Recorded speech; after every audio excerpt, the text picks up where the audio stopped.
Arctic Star Exploration, operated by a team of proven mine finders, is focused on diamonds in Finland and the Northwest Territories of Canada. A work program is planned for our Finland property that contains diamond-bearing kimberlite. Arctic Star trades on the TSX Venture Exchange, symbol ADD, and the Frankfurt Exchange, symbol 82A1. Please visit our website at arcticstar.ca or call us at 604-689-1799. Welcome to the Goddard Report. Comments made on the Goddard Report and TalkDigitalNetwork.com are an expression of opinion only. Here is Jim Goddard. My guest is Hector Bremner, Vancouver City Councillor and a possible candidate for Mayor of Vancouver. Welcome back to the show, Hector. Hello, sir. Thanks for having me back. A lot of people were shocked to find out that Vancouver library staff are under orders not to assist somebody they suspect might be overdosing. Were you shocked to find out that that's city policy?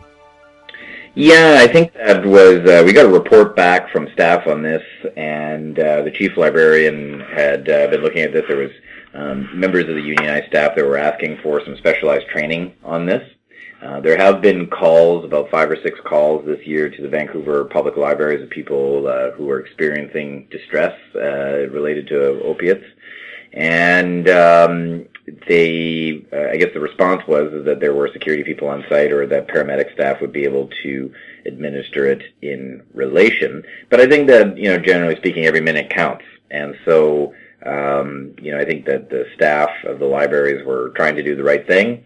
And I guess they're looking at ways of having designated employees of the city or have support staff nearby to be able to address this, to make sure that we don't have an overdose death at one of our libraries. Because of course, one of the big tragic things about this opiate crisis is that it's not just killing people that are the street entrenched homeless drug user that I guess people assume.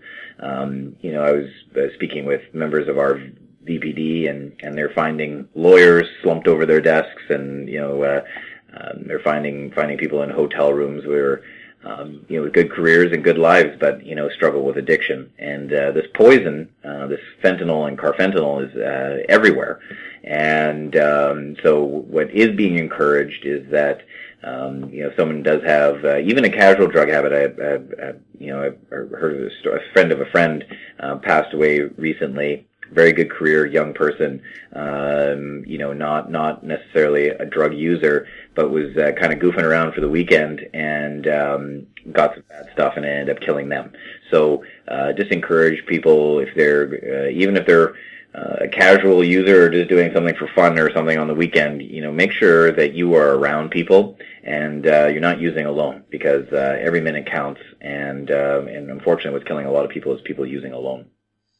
Well, are they worried that the staff at the library might be held legally responsible if something goes wrong with the overdosing person, and why is that the reason they're told not to intervene? No, the staff report that we got back was not so much about a matter of liability, but as a matter of, I guess, interjurisdictional responsibility. There are different employees, not necessarily the library staff, that have the training and the capacity to do this, and they felt that it was sort of a doubling of duty. So, maybe it's a little bit of interdepartmental, fence minding that, people are carving out their various areas of value. But I think they're working towards a common sense solution, and hopefully we do not have anything unfortunate happen in one of our libraries. Well, I can imagine how horrified a person would feel if they felt they could have helped, but they're being told not to help. And I think back to the Cap Rouge fishing boat disaster, right, where members of the Coast Guard dive team were told they couldn't look for survivors because they would be fired and lose their pension if they went in. Yeah, and this is always really unfortunate when you have bureaucracy sort of guiding rules of crisis situations. It's a deep challenge, and we know that it happens in our hospitals as well. There's famous instances of a man that was visiting his wife, and he had cardiac arrest in the hospital, but, the staff on site, basically the way that the interjurisdictional fight went on was that, it was required to call ambulance staff first, and it was just, or paramedics, I should say, and, you really want to make sure you have the flexibility and people are on site that are trained to do it. So my understanding is that libraries is looking at finding ways to make sure that they have someone on staff at all times that can deal with an issue like that, and that we do also have security staff and other contractors on site within our libraries that are there on a day-to-day basis that are also able to do this and fulfill the need. That it's not necessarily always just the library staff that need to do it, that there are people on site all the time that just fill different roles that would be able to deliver naloxone. Do you think a library person would be fired if they did help out? I certainly would hope not, and I don't believe that is the spirit and the intent or the temperature of the situation at the moment. But I think that where this all came about was that the union representing our librarians and our library staff were, stepping up and saying, hey, we want to have access to this training, and and so they're hammering out a way that this balance can be found, whereas we already have staff that are trained and available and nearby to deal with such an issue. Keeping in mind, obviously one incident would be too much, but I think in the past year there's something like 6 total instances where ambulance or fire needed to be called, and I think maybe 2 of them were drug related. So, if I'm remembering the statistics from the report correctly, so there is, it's not entirely common, but it is a reasonable concern and fear given the amount of deaths occurring generally. But I think that the public can feel safe, though, knowing that at our libraries there are people on site, not necessarily library staff, but security staff and others that are on site for different reasons that are able to come to the rescue. We'll have more with Hector Bremner right after the break. Glance Technologies owns and operates Glance Pay, a disruptive mobile payment technology now live in 16 cities in Canada and about to launch in the U.S. With revenues up 664% in the last quarter, Glance Technologies has the potential to be a worldwide leader in an industry projected to grow to $1.3 trillion in 3 years. Glance Technologies stock symbols are GLNFF in the U.S. and GET in Canada. Find out more at glancepay.com. Hi, I'm Douglas Mason, President and CEO of Magnum Gold Corp. Inc., MGI on the TSX Venture Exchange.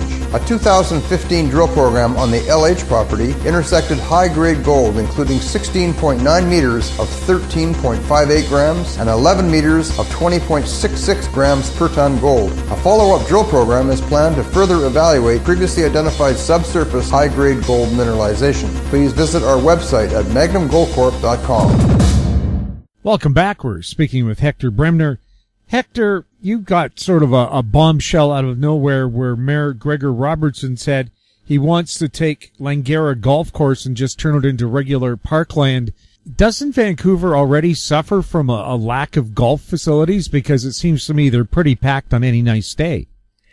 Well, our public golf courses are something that are still public space, and I think the argument that was made in council last week, which was very frustrating, is that the public notice that was given to people is that we would be looking at a drainage issue. It's quite mundane. We were, there's a $5 million fund that has accrued through fees generated by sales of rounds of golf at the golf course, and those funds are supposed to go towards the maintenance of the course.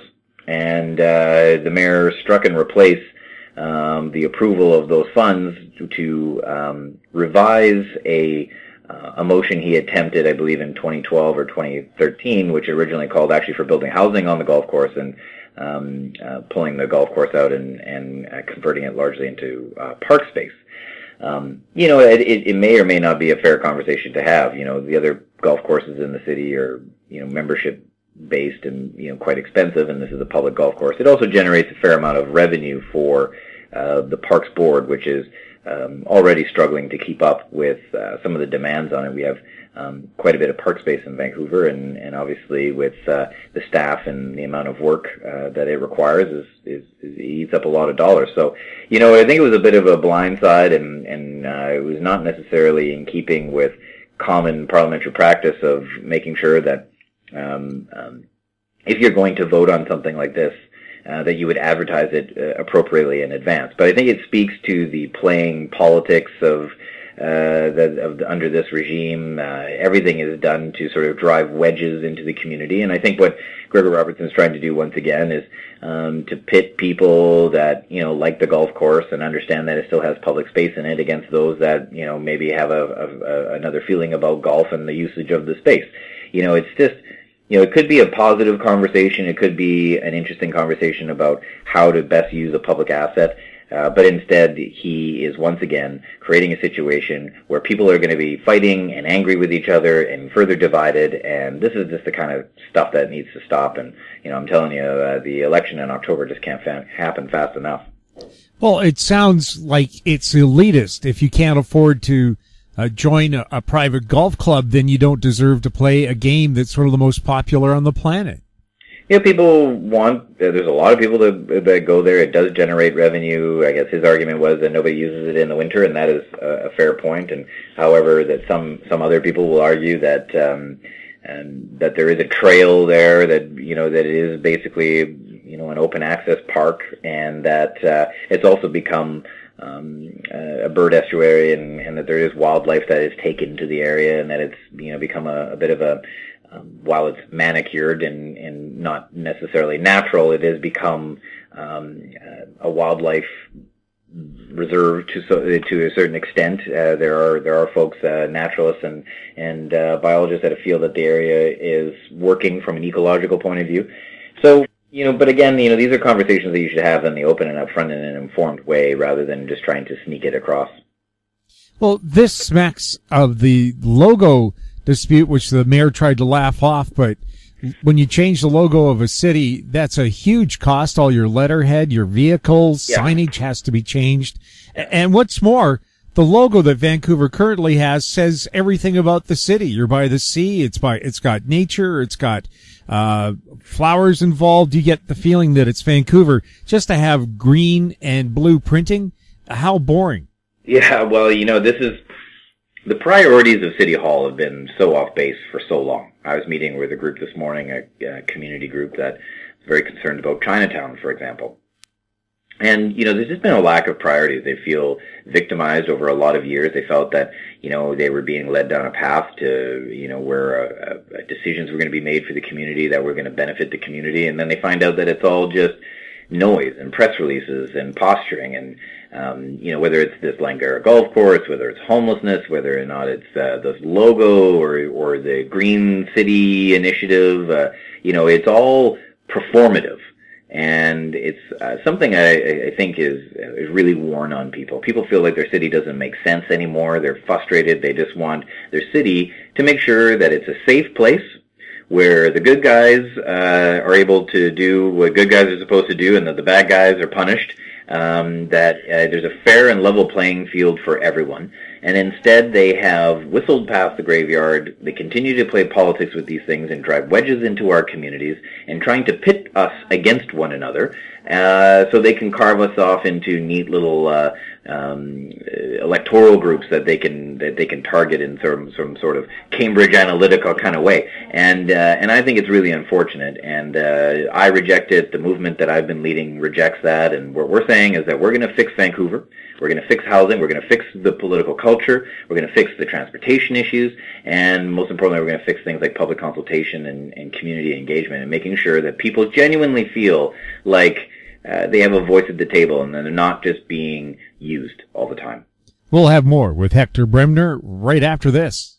MGX Minerals is revolutionizing the new energy economy with patented lithium extraction technology, replacing traditional solar evaporation using low-cost, low-energy nanofiltration. The first system of this paradigm shift technology is currently being commissioned. MGX Minerals trades on the CSE, symbol XMG, the OTCQB, symbol MGXMF, and Frankfurt, symbol 1MG. For more information, visit our website, mgxminerals.com.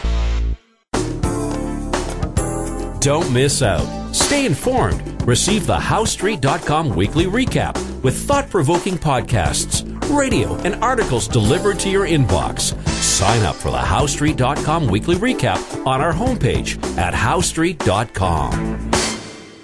Welcome back. We're speaking with Hector Bremner. Hector, on policing in Vancouver, one thing I've noticed when somebody reports a break-in, the police come in, they give you a file number for the insurance company, but they very rarely seem to take fingerprints or look for them or look for footprints. They're just a file number.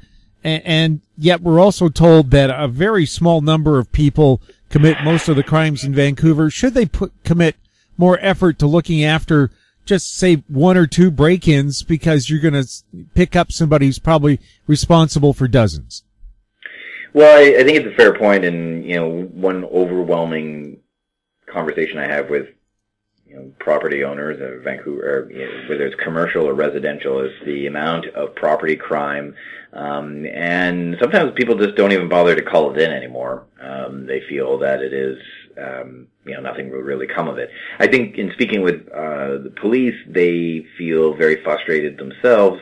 They do work very hard at this. The VPD have felt, though, that they're a little starved for resources over the past several years, and we did vote earlier this year, or late last year rather, to give them a budget increase in order to keep up with the issues and hire some more people. I did a ride-along with the VPD recently, an overnight ride-along, and the members are very enthusiastic. They love their job, and they're doing the best they can, and they just feel that they're overrun. So you're right. For a property crime, being able to commit the resources like a full deep investigation is difficult for them to do in terms of capacity and resources. And so we have this perpetual issue of trying to catch these individuals. And you're right, there are one individual can be quite prolific. But of course the issue is we can, we want to police crime, but a big part of it is also the city needs to do more in the way that it plans and zones and builds our community to make it less conducive to crime. And then also, one of the best ways to prevent crime is to focus on prevention and education. So, people are not breaking into your house if they feel that there's some value for themselves in life and they have a real job, and, they're stabilized and they're not stealing from you to feed a drug habit. And, and I think that there are, it takes time, but if you look at, I grew up in central Canada, and we always watched the New York news. And that was the feed that we got. We didn't really have local news as a small town. And, I look at the turnaround that they were able to make where, big sections of the boroughs were bombed out husks, basically, in New York. And you look at it today, they've made a tremendous impact. But it's a holistic approach. We definitely need more policing resources. We need to reinvest in the 4 pillars approach, which created by Philip Owen many years ago, and that was working. The 4 pillars being that you need prevention and education, enforcement, and harm reduction, and making sure that people are stabilized and that they have what they need and not stealing from you. And so, again, it's a holistic approach, but we can get there. And I'm optimistic that our police are up to the task. They've developed an innovative software that is basically designed to be a predictive model as to where crime is going to be. So, property crime is going to continue to be a challenge for us so long as homelessness and drug addiction is so rampant in the city. But those 2 issues are solved less by policing, ironically, and mostly in the prevention and education piece. Well, it's interesting you say they have software that can predict crime. Vancouver did have the first crime profiler in Kim Rossmo, the only policeman in Canada to have a doctorate in criminology, and he was told by the city of Vancouver, take a hike. So now he's taken his innovative skills to the FBI and the U.S. Association of Police Chiefs. Mm-hmm. So yeah, I think that the current leadership, the current leadership is very progressive. I have a lot of faith in Chief Adam Palmer. I think he and his team, their morale is high, their focus is there. They don't feel, speaking frankly, when you speak to people in the policing world, the law enforcement world in Vancouver, that they've had the political support that they've need. There's been more of a political attitude within the city of nurturing crime or accepting crime, or that, poverty is just too big a challenge to tackle, and the drug issue should be better served than solved. And they're frustrated, and you see it in the downtown east side, where members are essentially babysitting in this area, and they don't want to be doing that. But you can't police your way out of the downtown east side. It has to do with the way we've zoned and planned the area and the community mix in the area. And we have to drill down and say, where does crime really come from? And crime, we know, comes from people that have no other options. I mean, most of petty crimes, them break it into your garage and stealing your tools so they can sell it for drugs, is, yes, you want to catch them and throw them in jail and punish them for that, but they're also people that are broken people to a certain extent, and they're people that are desperate. And so we need to make sure that as a city that we look at other jurisdictions which have been able to address this effectively, and make sure that those people have stability, access to resources so they don't have to turn to crime, and that they have the resources also to help them get away from the control of their drug addiction. And so many people are talking about legalization of drugs, and they talk about the Portugal model, which is often thrown around. But I was meeting with a head of a major addictions and recovery association recently, and they had brought the doctor that created the Portugal model to Vancouver, and we had a great discussion around it, and they point out that drugs are still illegal under the Portugal model. It's often sold here as that basically drugs are illegal, but it really becomes more of a healthcare issue. So if you're arrested with drugs, up to a certain amount of possession, you get put into the healthcare system. Otherwise, you're put into the criminal justice system, so if you're selling. But your addiction is no longer treating you as if you're a criminal, which exasperates the problem. You put people in prison, and their minor drug habit becomes a full-blown major drug habit, and they just come out smarter, more committed criminals with more hurdles to employment in front of them because of a criminal record and all the rest of it. So we've got to take a holistic approach, and we need to make sure that we take people off the path of criminality. And some of it's tough love, but we also have to understand that we can't just police our way out of it. It's not a matter of just throwing people in jail because they'll just keep committing crimes. What we need to do is take away the circumstances which sends them down the path of committing those crimes. The Vancouver police probably have the best and well-known police officer in Canada in hockey player Megan Augusta, who has 3 gold medals and a silver playing for the Canadian Olympic women's hockey team. Yeah, do you think she should be stepping out more into the public, or do you think she's just doing a plain good job as an ordinary cop? Yeah, well, she's. We have actually a lot of really extraordinary members of the VPD. She's one. We have a gentleman that just won an international award for his work with youth gangs. He's a young Indo-Canadian officer here, and he has been making tremendous inroads and keeping youth out of gangs and out of the criminal life. And we have an amazing organization in the VPD, and we're really lucky to have them. Our serious crimes are actually down considerably, and we're quite fortunate in that way. The challenge for us again comes back to how do we put bold, innovative ideas out front to make sure that our bright VPD officers are not just babysitting crime, but they're actually empowered to make real tremendous improvements in how do we take their ideas, learned on the front lines, and then work that up to the chief and to real policy and policy at the mayor's office and the political level. So that's one thing I'm really keenly committed to is, I said to the chief and his team that as much as I like you guys, I want to spend as much time as I can with your frontline officers, and that's what I've been doing, and doing the ride-alongs and spending as much time with the community engagement officers to make sure that the everyday member that's out there dealing with these issues day in, day out, these frontline people, their ideas learned from the streets are being brought up to the C-suite level, and that we're making really good policy based on that informed experience. Well, when you go through the list of qualifications for the new recruits for the Vancouver Police Department, it's almost like you're looking at astronaut recruits. Their qualifications, former Army engineers who faced a hostile fire in Afghanistan and so on, right. or people with, multiple degrees. Yeah. They are not your old-time flat-foot police recruit. They're a long way from that.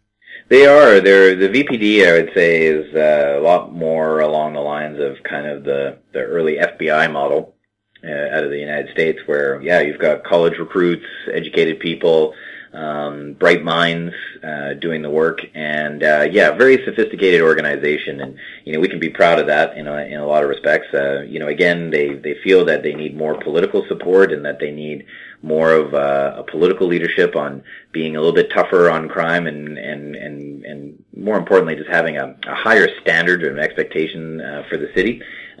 So I'll be looking to bring that to the table. And if you look across North America, I was just watching a documentary recently on the challenges of being experienced in Chicago. And your listeners may or may not have heard that Chicago's got deep challenges right now, very high crime rate, gun violence is out of control there. It's a little bit of the wild, wild east there.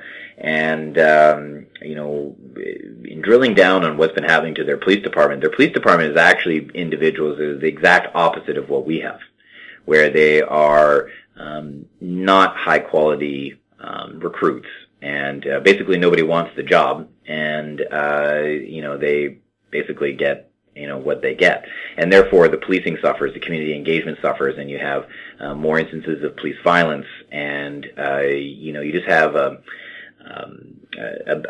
worsening relationship between the community because people are not educated and not informed about their understanding of what a role of a police force is. It's not just to walk around busting heads and kicking butt here. You're not Rambo. You really are. Need to understand that you're a community relations person as well, and that you're dealing with not just crime, but you're dealing with people, and they have complex backgrounds, complex experiences, and the average. Most of us, when we see crime and criminals, we sort of label them that way. But I think, what makes policing successful, and we need to make sure that we foster and develop this, is that we understand that there's a reason why a person is behaving any way that they're behaving. So let's get to the root of the issue. Let's not just treat the symptom, but let's cure the disease. And the disease is often, a lack of housing, a lack of stability, a lack of clear access to the services that they would need, and they're left to their own devices, and often that ends up in negative results. Hector, how can people contact you if they want to talk about concerns about the city of Vancouver? Well, I'm pretty easy to reach. You can reach me through my City of Vancouver email, and I also have a website. You can reach me through at hectorbremner.com.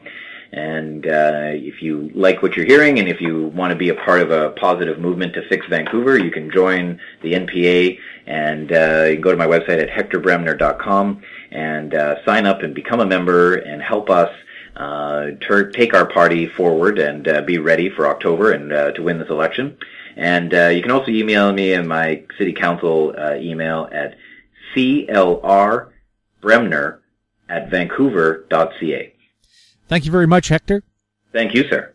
My guest has been Vancouver City Councillor Hector Bremner. You're listening to the Goddard Report on TalkDigitalNetwork.com. You can find us at Twitter at TalkDigitalNet. Our popular YouTube channel is Talk Digital Network. Questions for the show or our guests can be sent to info@housestreet.com. I'm Jim Goddard. Thanks for listening. Comments made on the Goddard Report and TalkDigitalNetwork.com are an expression of opinion only. The Goddard Report is available online and mobile at TalkDigitalNetwork.com. The Goddard Report is a production of House Street Media Incorporated.